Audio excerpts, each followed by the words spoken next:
Écoutez, ça a été une visite attendue, puisque le Premier ministre ne venait pas faire une visite d'un Premier ministre dans la vallée de Chamonix ou au pays du Mont-Blanc. Il venait pour assister et présider le Conseil national de la montagne. Et je crois que c'est un acte important, parce que le Premier ministre et les ministres qui l'entouraient ont pu se rendre compte de la réalité, parce que parler du réchauffement ou des modifications climatiques dans un bureau parisien, c'est pas tout à fait pareil que de se rendre compte des effets des modifications climatiques sur la mer de glace, sur les glaciers, sur la montagne en général. Donc c'est une visite qui forcément est positive, parce que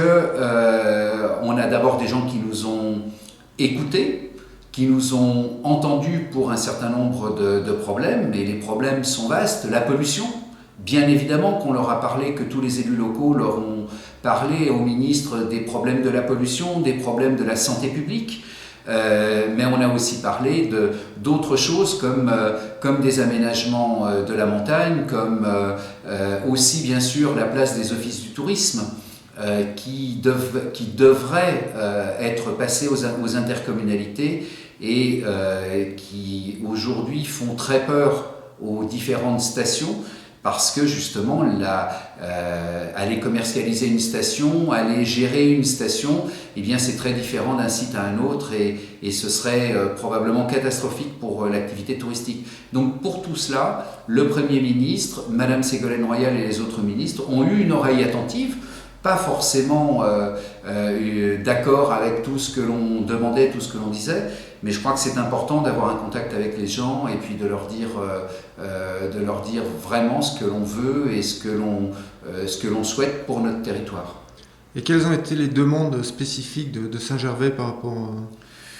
Moi, j'ai eu un contact avec Madame Royal qui a été très bon. Elle était déjà venue l'année dernière. C'est elle qui a permis que le site du Mont-Lachat soit restitué à la nature, avec aussi bien sûr le préfet Georges-François Leclerc. Donc moi je l'ai remercié pour ce qu'elle avait fait, parce que c'est quand même rare d'avoir un ministre qui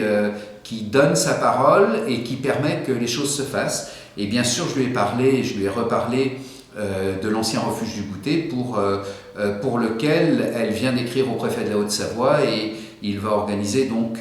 la concertation qu'il faut pour que ce dossier puisse aboutir rapidement. Donc ce sont des très bonnes nouvelles aussi pour la problématique de la poche d'eau de Tétrousse, puisque Madame le ministre a justement écrit au président du SM3A,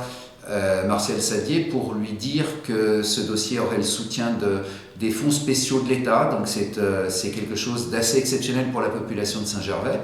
Et puis un tout petit peu à côté, mais ça concerne Saint-Gervais aussi, eh bien l'annonce de Thierry Braillard, le ministre, qui